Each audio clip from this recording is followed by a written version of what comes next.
I found my girlfriend's Reddit post, "How do I break up with my boyfriend without making him cry too much?" So, I replied anonymously, "Don't worry. You won't have to." Then I packed my things, deleted my socials, and left her wondering if I even existed. When she came home to an empty apartment, she found only my house key and an empty ring box with a note saying, "Thanks for saving me from the biggest mistake of my life." Now she's posting desperately on every platform, begging me to come back and saying she didn't mean it that way. It's been 3 months since I discovered the post that changed everything, and I'm finally ready to tell this story. My name is Nathaniel, and up until that fateful evening in March, I thought I was living the perfect life with my girlfriend of 2 years, Sophia. The discovery happened completely by accident. I was scrolling through Reddit during my lunch break at the engineering firm where I work, browsing my usual mix of technology forums and relationship advice threads. I had this habit of reading relationship posts because, honestly, they made me feel grateful for what Sophia and I had together. We seemed so solid compared to all the drama and uncertainty I read about daily. That particular Thursday, I was eating my usual turkey sandwich when I clicked on a post in r/relationship_advice that made my blood run cold. The title read, "How do I break up with my boyfriend without making him cry too much?" The username was throwaway_confused_girl, but as I read the details, my heart started racing. The post described a relationship that sounded exactly like ours. She mentioned her boyfriend was an engineer who worked downtown, that they'd been together for 2 years, that he was really sweet but maybe too attached, and that she felt suffocated by his plans for their future. She even mentioned that he had been talking about engagement rings lately, which was true. I had been browsing jewelry stores and had even put a deposit down on a beautiful solitaire ring just the week before. The post went on to describe how she wanted to break up but felt guilty because her boyfriend was such a good guy and she knew he would be devastated. She asked for advice on the gentlest way to crush someone's world, as if there was some magical formula to make heartbreak painless. The responses ranged from practical advice about choosing the right timing and location, to suggestions about being honest but firm, to recommendations about giving him space afterward. I sat there in the break room, my sandwich forgotten, reading this post over and over again. The more I read, the more certain I became that this was Sophia writing about me. The details were too specific, too perfectly aligned with our relationship. She mentioned that her boyfriend made her coffee every morning, which I did. She said he always insisted on walking her to her car after dinner dates, which I did because I cared about her safety. She described how he would text her good morning and good night every day, which I thought was romantic but apparently she found clingy. My hands were shaking as I created a throwaway account of my own. I needed to respond, but I also needed to process what I was reading. The woman I loved, the woman I was planning to propose to in just a few weeks, was actively seeking advice on how to dump me as gently as possible. She wasn't having doubts or going through a rough patch, she had already made up her mind and was just looking for the most painless execution method. I typed and deleted several responses, each one more emotional than the last. Finally, I settled on something that felt right in the moment. "Don't worry. You won't have to." It was cryptic enough that other readers might not understand, but I knew Sophia would get the message if she saw it, even if she didn't immediately realize it was from me. After posting the comment, I couldn't focus on work for the rest of the day. I kept refreshing the thread, watching as more advice poured in, each comment like another dagger to my heart. By the time I left the office, I had made a decision that would have seemed impossible just hours earlier. Instead of going home to our shared apartment, I drove to my buddy Brian's place across town. Brian had been my roommate in college and remained one of my closest friends. He was the kind of guy who asked questions later and helped first, which was exactly what I needed. When I showed up at his door looking like someone had died, he immediately invited me in and offered me a drink. I explained the situation to him, showing him the Reddit post on my phone. Brian read it with increasingly wide eyes, occasionally muttering things like "no way" and "this is insane." When he finished reading, he looked at me with a mixture of anger and sympathy. "Man, this is messed up," he said. "But what are you going to do about it?" That's when I told him my plan. I was going to disappear, completely and without warning. I would pack my things, delete all my social media accounts, and leave before Sophia got home from work. I would leave no trace except for a message that would make it clear I knew exactly what she had been planning. Brian was skeptical at first. "Are you sure you don't want to confront her? Maybe there's an explanation." I showed him the post again, pointing out the specific details that matched our relationship perfectly. What explanation could there possibly be? She's not asking for advice on how to save our relationship or how to communicate better. She's asking for the most efficient way to get rid of me. He nodded slowly. "Okay, but this is pretty extreme. You're sure you want to go nuclear?" I thought about the ring sitting in my sock drawer, about the plans I had been making for our future, about all the small gestures and efforts I had put into making our relationship special. Then I thought about how she had been secretly planning my dismissal while I was planning our engagement. "She made her choice," I said. "Now she gets to live with the consequences." Brian agreed to help me. We drove to a storage facility where I rented a unit, then headed to the apartment I shared with Sophia. She wouldn't be home for another 3 hours, which gave us plenty of time to execute the plan. Walking into our apartment felt surreal. Everything looked exactly the same as when I had left for work that morning, but now it all felt like a stage set for a play I no longer wanted to be in. The coffee mugs from our morning routine were still in the sink. The photo of us from our vacation to Asheville still sat on the bookshelf. The couch where we had spent countless evenings watching movies together looked like a monument to something that had never really existed.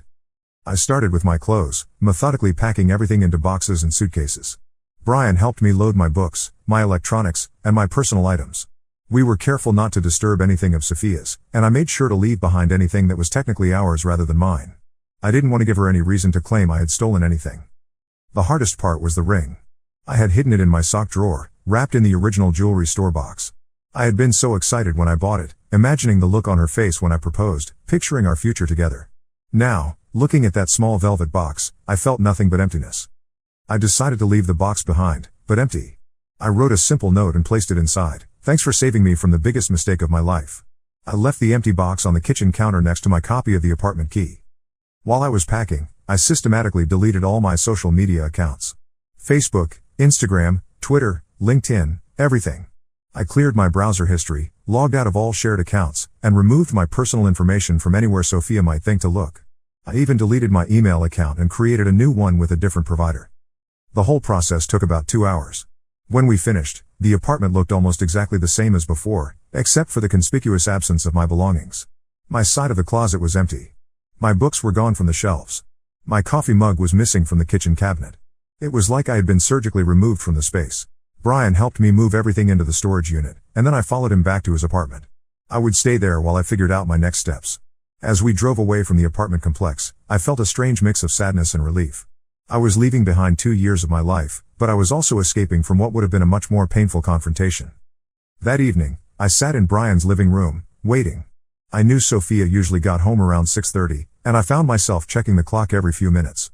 At exactly 6:45, my old phone, which I had left turned on but hidden in Brian's bedroom, started buzzing with calls and texts. The first call came at 6:47 p.m. Then another at 6:50. By 7 o'clock, she had called 17 times and sent 12 text messages. I didn't read them or listen to the voicemails, but I could see the notifications piling up on the screen. Brian brought me dinner and sat with me as we watched a movie, but I could barely focus on the screen. Part of me felt vindicated, my dramatic exit had clearly had the intended impact. But another part of me felt hollow, like I had lost something important even though I now knew it had never really been mine to begin with. Over the next few days, Sophia's attempts to reach me became increasingly desperate. She called and texted dozens of times. She tried reaching out to my friends and family, but I had already contacted them and asked them not to share any information about my whereabouts. She even showed up at my office, but I had already spoken to my supervisor and arranged to work from home indefinitely. The really interesting part came when she started posting on social media. Since I had deleted my accounts, I couldn't see these posts directly, but Brian kept me updated. Apparently, she had started with vague posts about relationship troubles and needing space to think. But as the days passed and she realized I had completely vanished, her posts became more frantic. She created posts on Instagram, Facebook, Twitter, and even TikTok, asking if anyone had seen me or knew where I was. She posted photos of us together with captions about how much she missed me and how sorry she was. She even posted a video of herself crying, talking about how she had made a terrible mistake and just wanted to explain. The most ironic part was that she never mentioned the Reddit post. She never acknowledged that I might have discovered her plans to break up with me. Instead, she crafted a narrative where I had mysteriously disappeared for unknown reasons, leaving her confused and heartbroken. But I wasn't done. After a week of watching her flood social media with increasingly desperate posts, I decided to respond to her original Reddit thread one more time. Using my throwaway account, I posted a detailed comment explaining exactly what had happened. I didn't reveal my identity, but I laid out the timeline, how I had discovered her post, how I had realized she was planning to break up with me, and how I had decided to disappear before she could execute her plan. The response was immediate and overwhelming. The Reddit community was fascinated by the story. My comment received thousands of upvotes and hundreds of replies. People were calling it the most epic revenge story ever and a masterclass in turning the tables. Several users even gave me awards for what they called legendary level pettiness. But the real impact came when other Reddit users started connecting the dots. Someone figured out that throwaway_confused_girl was probably the girlfriend in question, and they started messaging her account and commenting on her other posts. The original thread exploded with new activity as people realized they were witnessing both sides of a real-life drama. Sophia's throwaway account went silent after that, but her desperate social media posts continued. She started posting about online harassment and people who don't understand the whole story. She claimed that her Reddit post had been taken out of context and that she had never actually wanted to break up with me. This is where the story gets really interesting. 2 weeks after my disappearance, Sophia somehow tracked down Brian's address. She showed up at his apartment while I was at work, demanding to know where I was. Brian, bless him, stuck to our story. He claimed he had no idea where I had gone and suggested she try contacting my family. But Sophia was persistent. She had apparently quit her job and was spending all her time trying to track me down. She hired a private investigator, which seemed both excessive and ridiculous. She created new social media accounts specifically to search for me. She even posted flyers around town with my photo, asking people to call her if they had seen me. The private investigator actually managed to track me down after about 3 weeks. He showed up at Brian's apartment with a business card and a message from Sophia, asking me to at least call her so she could explain. The Pi seemed embarrassed by the whole situation and admitted that he had never worked a case quite like this one. I decided it was time for the next phase of my plan. I had been working remotely and had saved up enough money to rent my own apartment. I found a nice one-bedroom place on the other side of town, far enough from our old neighborhood that I wouldn't accidentally run into Sophia, but close enough to my office that I could resume my normal commute. Moving into my new place felt like starting a completely new life. I bought new furniture, new decorations, new everything. I wanted no reminders of the life I had shared with Sophia. I created new social media accounts under a slightly different version of my name and with much stricter privacy settings. The funny thing is, starting over turned out to be incredibly liberating. I realized how much of my identity had been tied up in our relationship, how many of my interests and activities had been shaped by what Sophia wanted to do. Living alone, I rediscovered hobbies I had abandoned and found new ones I never would have tried before. I started rock climbing at a local gym. I joined a photography club. I signed up for a cooking class. I even tried online dating, though I wasn't really looking for anything serious. I was just enjoying the freedom to be entirely myself without having to consider someone else's feelings or preferences. Meanwhile, Sophia's social media presence became increasingly unhinged. She was posting multiple times per day, sharing memories from our relationship, analyzing every detail of our last few weeks together, and begging me to contact her. She claimed she had been confused when she wrote the Reddit post and that she had realized she actually wanted to marry me. This was perhaps the most insulting part of her entire campaign. She was trying to rewrite history, to pretend that her detailed post about wanting to break up with me had been some kind of momentary confusion rather than a carefully considered decision. She was asking people to believe that someone could accidentally write a 1,000-word post asking for advice on the gentlest way to dump their boyfriend. The Reddit community wasn't buying it either. My original comment had been screenshot and shared across multiple platforms. People were creating memes about the situation. Someone even made a TikTok video reenacting the whole story, which got millions of views. Sophia had become an internet cautionary tale about the dangers of posting personal information online.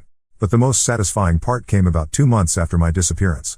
I was having coffee with Brian when he showed me Sophia's latest Instagram post. She had apparently given up on trying to find me and had started dating someone new. The post was a photo of her with some guy I didn't recognize, along with a caption about moving forward and learning to love again. The comments on that post were brutal. People who had been following her desperate search for me were calling her out for moving on so quickly. They were pointing out that she had spent weeks claiming she was devastated by my disappearance, only to apparently get over it the moment she found someone new. But here's the really beautiful part. Several of the commenters were people who had seen her original Reddit post. They were reminding everyone that she had been trying to break up with me anyway, and that her current narrative about being heartbroken was completely inconsistent with her original plan. I realized then that my revenge had been more perfect than I had originally planned.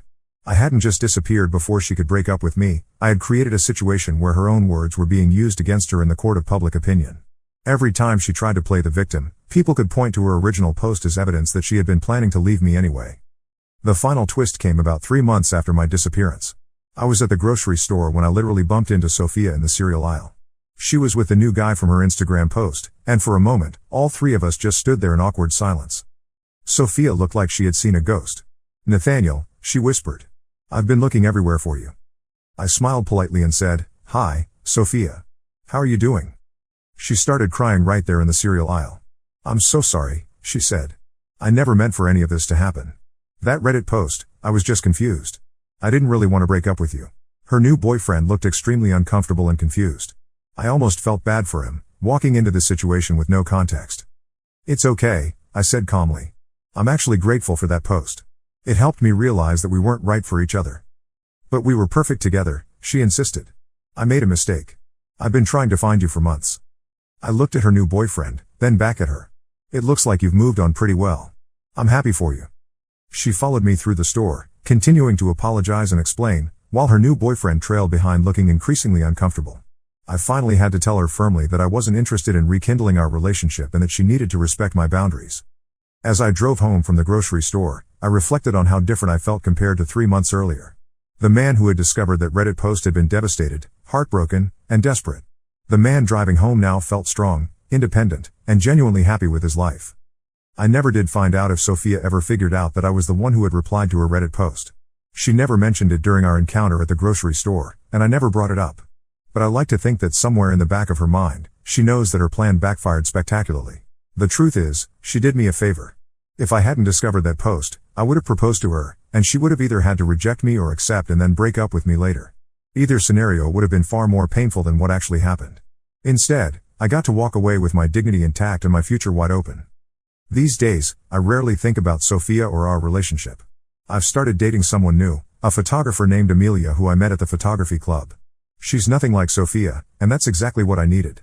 We're taking things slow, building a relationship based on honesty and mutual respect rather than assumptions and unspoken expectations. I never told Amelia the full story of my previous relationship, but I did share the general outline. She thinks the whole thing is both terrible and hilarious, and she's impressed that I had the courage to walk away before things got messier. Looking back, I realized that my revenge wasn't really about hurting Sophia, it was about protecting myself. I could have confronted her, demanded an explanation, and probably gotten drawn into a long, painful conversation about why she wanted to leave me. Instead, I chose to save myself from that pain by leaving first. The Reddit post that started it all is still up, by the way. I checked on it recently, and it now has over 10,000 comments. It's become a legendary thread in the relationship advice community, a cautionary tale about the dangers of posting personal information online and the importance of honest communication in relationships. My comment is still there too, buried somewhere in the thousands of replies. Every now and then, someone discovers the connection and points it out, bringing the whole story back into the spotlight. It's become part of internet folklore, a story that gets retold and adapted across different platforms and communities. I suppose the moral of the story is that actions have consequences, and sometimes those consequences are more far-reaching than we expect. Sophia thought she was asking for anonymous advice on a difficult situation, but she ended up creating a public record of her intentions that ultimately sabotaged her ability to control the narrative. As for me, I learned that sometimes the best revenge is simply refusing to play the game. Instead of fighting for a relationship that was already over, I chose to walk away and build something better. Instead of trying to change someone who had already made up their mind, I chose to respect their decision and make my own. The empty ring box is probably still sitting somewhere in a drawer in her apartment, a reminder of what might have been if she had been honest about her feelings from the beginning. But I don't think about that ring anymore. I think about the future I'm building now, with someone who actually wants to be with me. And that, I think, is the best revenge of all. But the story doesn't end there. About 6 months after our grocery store encounter, I received an unexpected email at my work address. It was from Sophia's sister, Emmy, who I had always gotten along with during our relationship. The subject line simply read, "We need to talk." The email explained that Sophia had been struggling significantly since our breakup, and that her family was concerned about her mental health.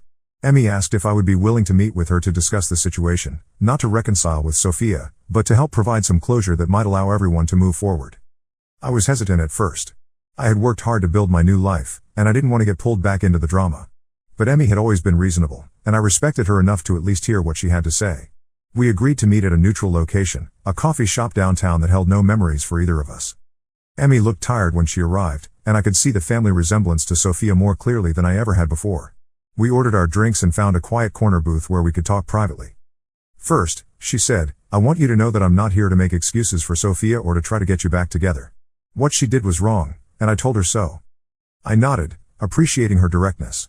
"I'm glad you see it that way. It wasn't easy to walk away. I can imagine," Emmy continued. "But I think you should know what's been happening since then.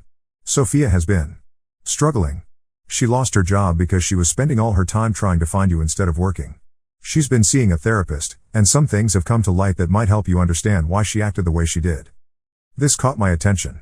"What kind of things?" Emmy took a deep breath. "She's been dealing with some serious anxiety and commitment issues that she never told you about. Apparently, she's done this before, gotten close to someone and then sabotaged the relationship when things got too serious. The therapist thinks it's related to some childhood trauma from our parents' divorce." I listened carefully, trying to process this information. "So the Reddit post was her way of trying to control the situation before her anxiety could completely overwhelm her," Emmy finished. "She was terrified that you were going to propose, terrified that she would mess it up somehow, so she was looking for a way to end things on her terms." This explanation made sense in a way that Sophia's desperate social media posts never had. It didn't excuse what she had done, but it at least provided a psychological framework for understanding her behavior. "Why are you telling me this?" I asked. "Because she's been hospitalized twice in the past month," Emmy said quietly. "Panic attacks so severe that she couldn't breathe. The doctors say the stress of losing you, combined with the public humiliation from that Reddit situation, has triggered a serious mental health crisis." I felt a complex mix of emotions hearing this. Part of me felt vindicated, she was finally experiencing some consequences for her actions. But another part of me felt genuinely concerned. Despite everything that had happened, I had loved Sophia for 2 years, and I didn't want to see her suffer. "What do you want me to do?" I asked. "Nothing dramatic," Emmy assured me. "She doesn't even know I'm here. But the therapist thinks it might help if she could have some kind of closure with you. Not a reconciliation, just a conversation where you both acknowledge what happened and agree to move forward separately." I considered this carefully. "What about her new boyfriend? The one from her Instagram posts?" Emmy sighed. "That was a rebound relationship that lasted about 3 weeks. She was trying to make you jealous, and when it didn't work, she ended it. She hasn't dated anyone since then." We talked for another hour, with Emmy filling in details about Sophia's family history and mental health struggles. Apparently, their parents had gone through a particularly nasty divorce when Sophia was 16, and she had developed a pattern of pushing people away before they could abandon her. "I'm not making excuses for her," Emmy emphasized again. "She's an adult who made adult choices. But I think understanding the context might help both of you find some peace." I agreed to think about it, and we parted ways with a promise that I would contact Emmy within a week with my decision. Driving home, I found myself thinking about all the small signs I had missed during our relationship, the way Sophia would sometimes pull back emotionally just when we were getting closer, her occasional comments about not believing in forever, her tendency to create small conflicts whenever things were going too well. That evening, I talked it over with Amelia. We had been dating for about 4 months by then, and our relationship had developed a level of trust and communication that I had never experienced before. I told her about Emmy's visit and the revelations about Sophia's mental health. "What do you think I should do?" I asked. Amelia considered the question thoughtfully. "Well, what do you hope to accomplish? Are you looking for closure for yourself, or are you trying to help her?" "I'm not sure," I admitted. "Maybe both?" "Then maybe the question is whether you can have that conversation without it affecting your own emotional well-being," she said. "You've worked hard to build a new life. Are you strong enough in that new life to face the old one without getting pulled back in?" It was a good question, and one that I spent several days thinking about. Finally, I decided that I was strong enough, and that providing closure might actually be the final step in fully moving forward. I contacted Emmy and agreed to meet with Sophia, but with specific conditions. First, the meeting would take place in a public location with Emmy present as a mediator. Second, it would be limited to 1 hour. Third, it would not be recorded or shared on social media in any way.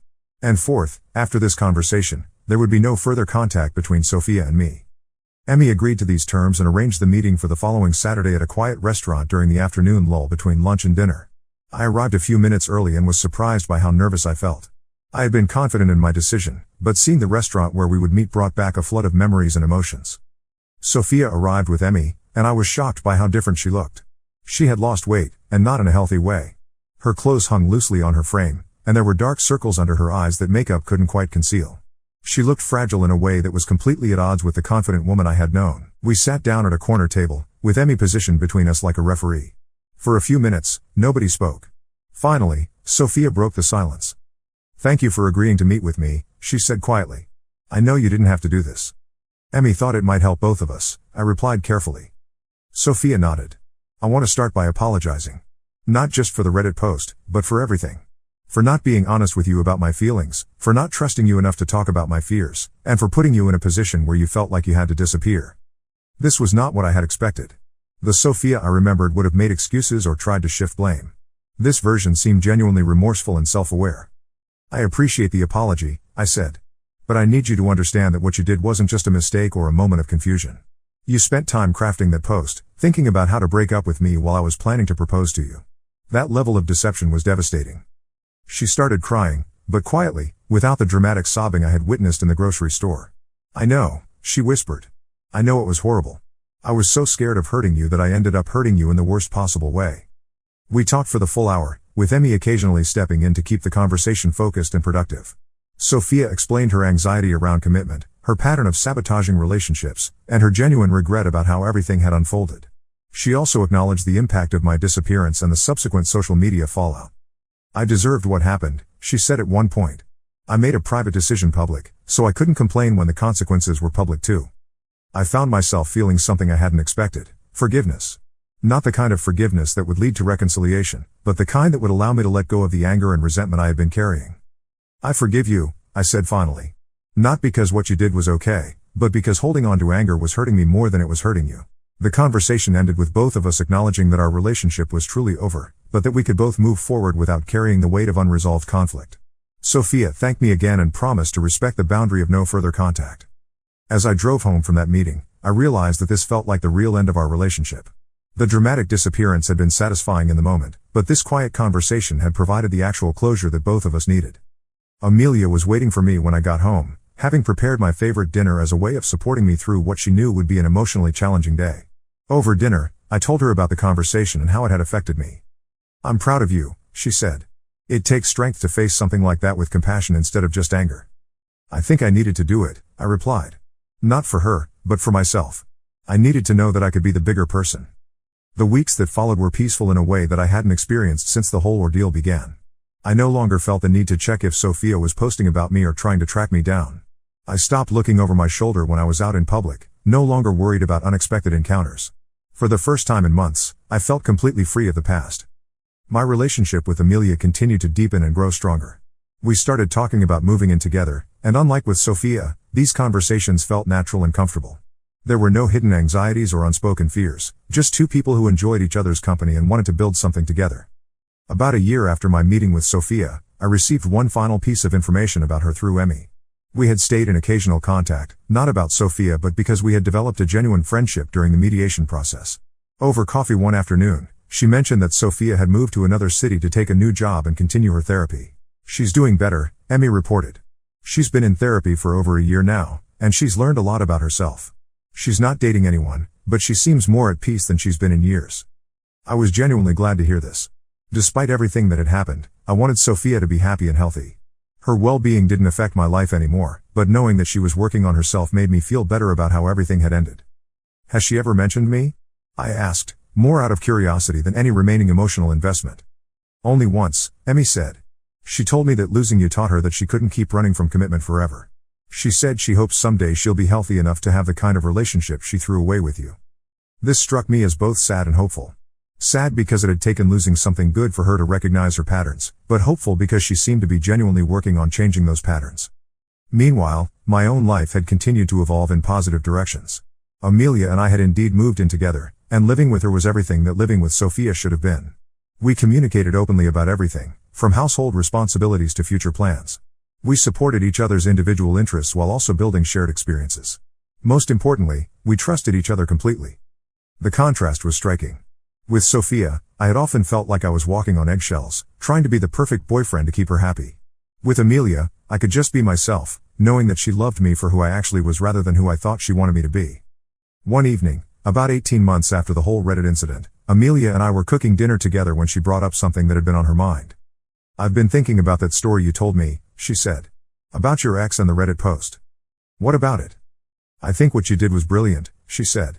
"Not just the revenge part, although that was pretty epic. But the way you recognized that the relationship was over and didn't waste time trying to save something that couldn't be saved. I thought about this as I chopped vegetables for our stir-fry. I'm not sure it was brilliant so much as it was self-preservation. I just couldn't handle the idea of sitting through a breakup conversation where she pretended to care about my feelings." "But that's exactly my point," Amelia continued. "You protected yourself from unnecessary pain, and you did it in a way that also protected your dignity. A lot of people would have confronted her, gotten into a big fight, and ended up feeling even worse about themselves. This perspective had never occurred to me before. I had always thought of my disappearance as either revenge or cowardice, depending on my mood. But Amelia was framing it as a form of self-care, a way of controlling my own narrative instead of letting Sophia control it. Plus, she added with a grin, the internet drama was absolutely legendary. I mean, the fact that people are still talking about it proves how perfectly you handled the whole thing." She was right about that. The original Reddit thread had indeed become something of a legend, frequently referenced in other relationship advice posts and even spawning its own dedicated subreddit where people shared similar stories of relationship revenge. My anonymous comment had been screenshot and shared so many times that it had become a meme template. But more importantly, the whole experience had taught me valuable lessons about relationships, communication, and self-respect. I had learned that sometimes the most loving thing you can do for someone is to let them face the consequences of their choices. I had learned that closure doesn't always require confrontation, sometimes it requires simply choosing to move forward. Most significantly, I had learned the importance of being with someone who actually wants to be with me. The difference between my relationship with Sophia and my relationship with Amelia was like the difference between constantly swimming upstream and floating peacefully down a river. Both required effort, but one felt natural while the other had been an exhausting struggle. As we sat down to dinner that evening, I reflected on how much my life had changed since that day I discovered the Reddit post. I had a new apartment, a new relationship, new hobbies, and a new perspective on what I wanted from life. In many ways, Sophia's betrayal had been the catalyst for the best year of my life. The final chapter of this story came about 2 years after everything began.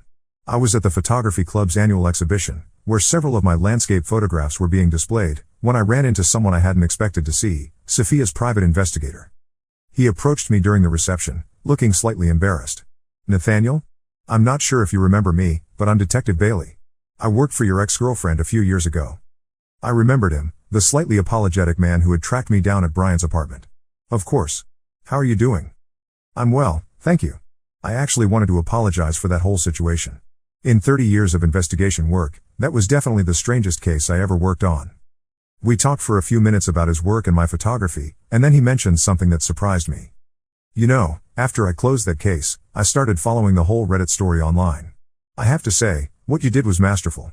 I've never seen someone turn the tables so completely. I just didn't want to be the victim in someone else's story," I replied. "Well, you certainly weren't," he chuckled. "In fact, I've started using your case as an example when I teach courses on digital investigation. It's a perfect illustration of how people's online activities can have real-world consequences." This conversation gave me a new perspective on the lasting impact of what had happened. My story had become not just an internet legend, but also an educational tool for professionals. The reach and influence of that one moment of inspiration in the break room had extended far beyond anything I could have imagined. As the evening wound down and Amelia and I prepared to leave the exhibition, I took one last look at my photographs on display. They were landscapes I had captured during hiking trips, something I never would have done while I was with Sophia, who preferred indoor activities. Each image represented not just a moment in nature, but a moment of freedom, a choice I had made for myself without having to consider anyone else's preferences or anxieties. Walking to the car with Amelia, I realized that the best revenge really had been living well. Not the dramatic disappearance, not the viral Reddit thread, not even the public humiliation that Sophia had experienced. The best revenge had been becoming the person I was meant to be, finding the relationship I was meant to have, and building the life I actually wanted. Sophia's Reddit post had been titled "How Do I Break Up with My Boyfriend Without Making Him Cry Too Much?" But in the end, she hadn't broken up with me at all. I had broken up with her, with our entire shared life, with the version of myself that I had been while trying to make our relationship work. And I hadn't cried. Instead, I had built something better. The last time I checked, that original Reddit thread was still active, still gathering new comments from people who discovered it and were amazed by the story. My response, "Don't worry. You won't have to," had become something of a catchphrase in certain corners of the internet, used whenever someone wanted to indicate that they were taking control of a situation instead of waiting for someone else to act. But the thread that started it all wasn't really about revenge or internet fame or viral moments. It was about the importance of knowing your own worth and being willing to protect it. It was about recognizing when someone's actions don't match their words, and having the courage to believe their actions instead of their apologies. Most importantly, it was about understanding that sometimes the most powerful thing you can do is simply refuse to participate in someone else's drama. Instead of fighting for a relationship that was already over, instead of trying to convince someone to want me, I had chosen to find someone who already did. And as Amelia and I drove home through the city lights, her hand in mine and our future stretching out ahead of us like an open road, I knew with complete certainty that I had made the right choice. But life has a way of bringing unexpected developments, even when you think a story is finished. 3 years after the initial Reddit incident, I received a message that would add yet another chapter to this already complex tale. It started with a LinkedIn notification that I almost ignored. Someone named Maximilian Chen had sent me a connection request with a note that read, "I believe we have a mutual connection in Sophia Whitmore. I'd like to discuss a business opportunity that might interest you." My first instinct was to decline immediately. I had no desire to get pulled back into anything related to Sophia, especially not through some stranger on LinkedIn. But something about the formal, professional tone made me curious enough to look at his profile. Maximilian was apparently a documentary filmmaker based in Los Angeles, with an impressive list of credits including several films that had premiered at major festivals. His most recent project was a documentary about internet culture and viral stories, which immediately made me suspicious about his real intentions. I decided to respond, but cautiously. I asked him to clarify what kind of business opportunity he had in mind and how exactly Sophia was involved. His response came within an hour and was both surprising and concerning. He explained that he was working on a documentary about modern relationships and social media, focusing specifically on how online interactions can have profound real-world consequences. He had discovered our Reddit story during his research and was fascinated by what he called the most perfectly executed digital revenge in internet history. According to Maximilian, he had already interviewed several relationship experts, social media researchers, and even some of the Reddit users who had participated in the original thread. But he wanted to tell the complete story, and for that, he needed to speak with the actual people involved. He had somehow tracked down and contacted Sophia, who had apparently agreed to participate in the documentary. She had given him permission to reach out to me, though she had made it clear that she understood if I wanted nothing to do with the project. I was immediately conflicted. On one hand, I had worked hard to move past this entire situation and had no desire to relive it for the entertainment of strangers. On the other hand, I was curious about Sophia's current perspective and whether she had truly changed as much as Emmy had suggested. I decided to discuss it with Amelia before making any decisions. By this point, we had been living together for over a year and were discussing engagement ourselves, a topic that we approached with a kind of open, honest communication that had been completely absent from my relationship with Sophia. "What do you think?" I asked her after explaining Maximilian's proposal. Amelia considered it thoughtfully. "Well, what's your gut reaction?" "My gut says no," I admitted. "I don't want to become some kind of internet celebrity over this. But there's also a part of me that's curious about what Sophia would say, and whether telling the story publicly might help other people who are dealing with similar situations." "Those are both valid reasons," Amelia said. "But I think the more important question is whether you're doing this for yourself or for other people. If you're doing it to help others, that's admirable. If you're doing it because you're still processing your own emotions about what happened, that might not be healthy." She was right, as usual. I spent several days thinking about my motivations and finally realized that I was genuinely curious about the broader impact of the story.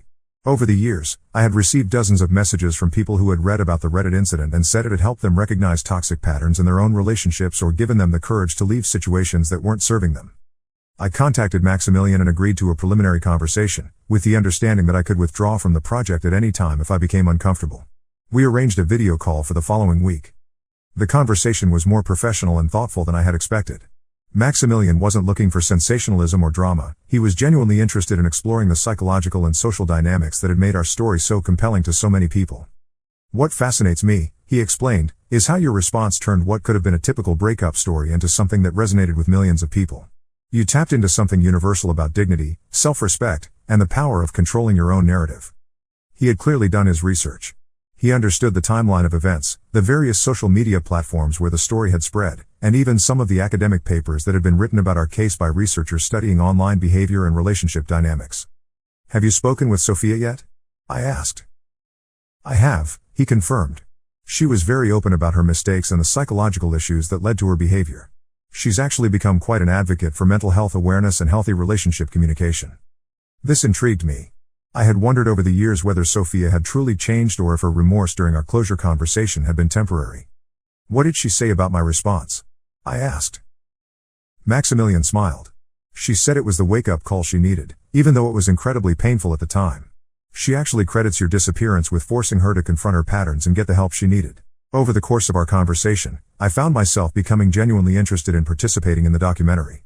Maximilian's approach was thoughtful and respectful, and he seemed to understand that this wasn't just an entertaining internet story but a real experience that had affected real people's lives. I agreed to participate, with several conditions. First, I would have input on how my segments were edited and used. Second, the focus would be on the broader lessons about communication and self-respect rather than on personal drama. And third, Amelia's privacy would be completely protected. She had not been part of the original story and had no obligation to become part of its retelling. The filming process took place over several months, with Maximilian conducting multiple interviews as he refined his understanding of the story and its implications.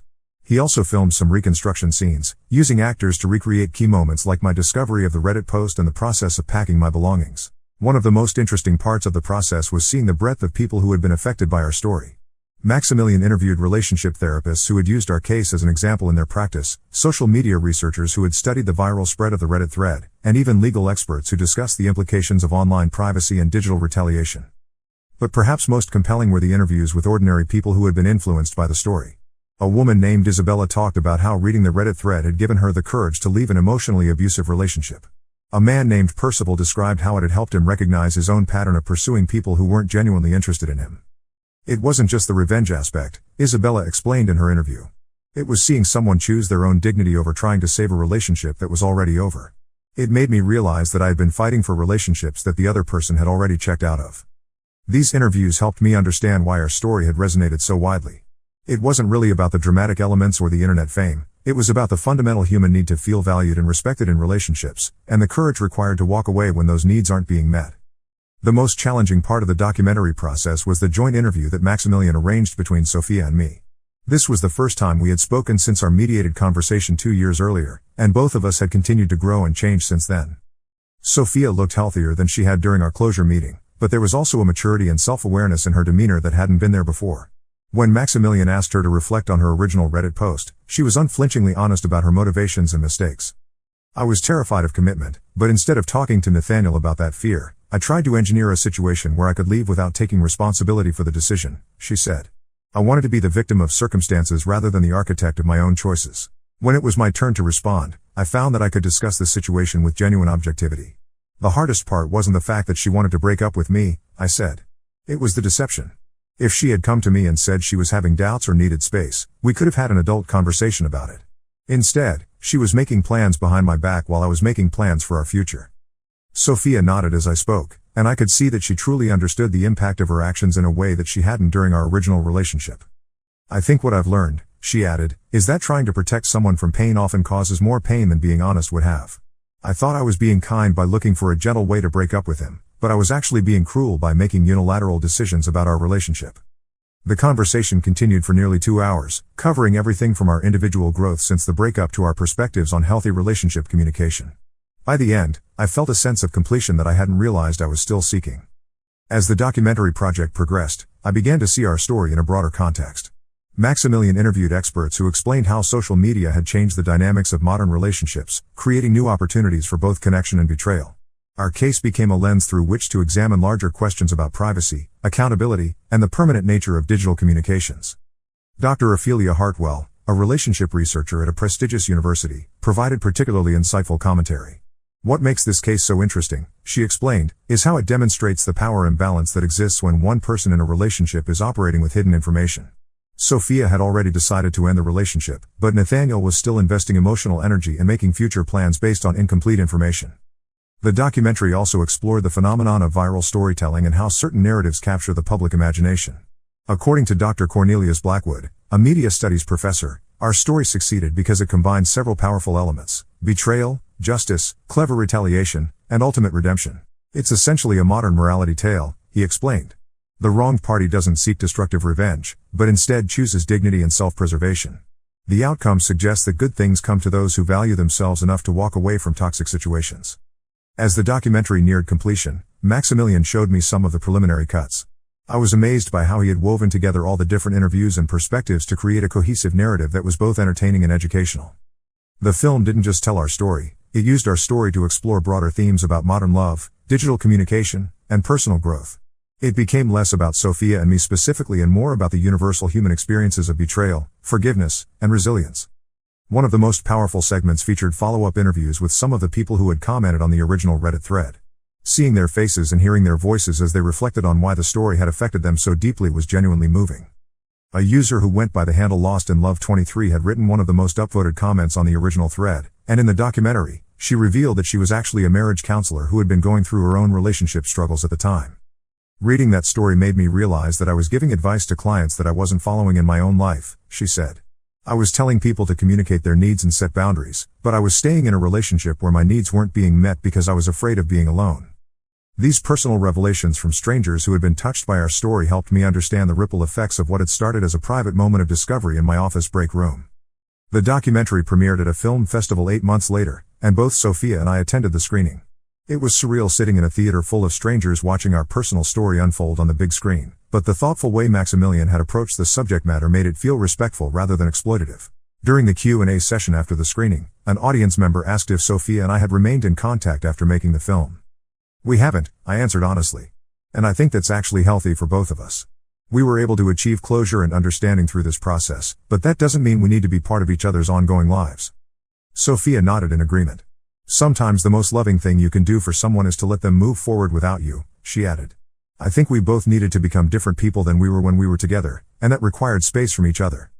The documentary was well received, earning positive reviews and sparking conversations about relationship communication and digital ethics. It even won an award at another festival for its thoughtful exploration of modern relationship dynamics. But for me, the most meaningful part of the entire experience was seeing how our story had genuinely helped other people. The film's website featured a section where viewers could share their own stories of relationship growth and self-advocacy, and reading those testimonials was incredibly fulfilling. One person wrote, "This documentary helped me realize that I had been making the same mistakes as Sophia, trying to control relationships through manipulation instead of honest communication. I've started therapy and am working on being more direct about my needs and fears." Another shared, "I was in a situation similar to Nathaniel's, where I discovered my partner was planning to leave me. Instead of confronting them or trying to change their mind, I followed his example and chose to protect my own dignity. It was the best decision I ever made." These responses reinforced my belief that sharing our story publicly had been the right choice. What had started as a personal betrayal and moment of revenge had evolved into something that could genuinely help others navigate their own relationship challenges. The success of the documentary also led to some unexpected opportunities.